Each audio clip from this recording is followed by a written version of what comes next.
I think of the time I was in the Scouts.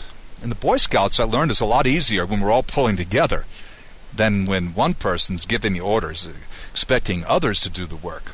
No one enjoys that. And when I tried that leadership model, people didn't like me very much. Then I think later of working for churches, being on church staff for 20 years. It's not a one-man show. You totally burn out. It's a time to work with others, and there's joy in that work. Now, these days, though I'm not a staff member, I do work closely with the leaders in our congregation. It's called North River. We have a number of elders, many deacons, we've got preachers. I'm a teacher, but there are many men and women who work together. Again, the symphony is a concert of players. It's not a one-man show.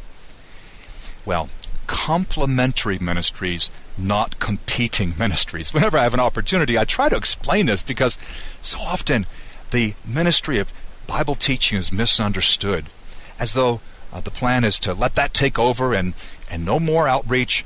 We'll just sit at home, read our Bibles. Complementary, not competing. I find it difficult to get this concept across. I don't mean hard to explain it, but I mean to get this concept to really sink in. Critique may be construed as criticism.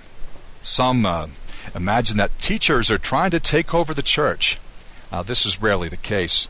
There may be suspicion, increased by insecurity on the part of leaders who know that their Bible knowledge is weaker than it should be. For this reason, it's extremely important that church builders include teachers in their leadership teams. Nehemiahs need to invite in the Ezras. Ezras need to be humble and work together with the Nehemiahs. And just as a church will remain immature without spiritual overseers, or what the New Testament calls elders or shepherds, so it will not be all that God intends it to be without teachers.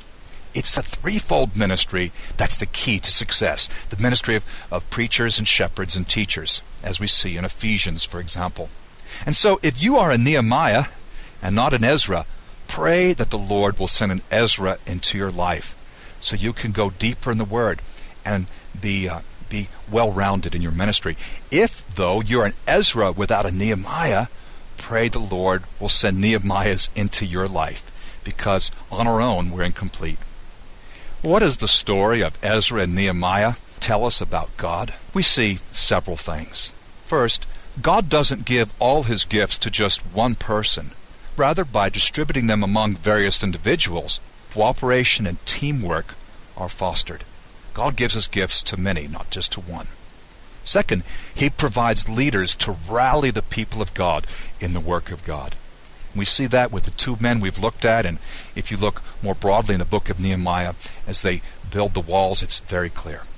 Third, the Lord provides teachers to root the people in the Word of God. So the leaders rally the people in the work of God.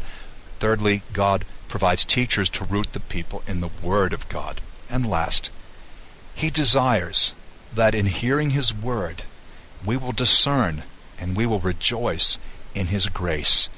Not sad, not dragging around, but growing in insight, and as a result of that, the increase in joy, we grow firmer in our commitment to the Lord and to one another. The Lord desires that in hearing his Word, we will be discerning and we will be joyful as we understand his goodness and his grace.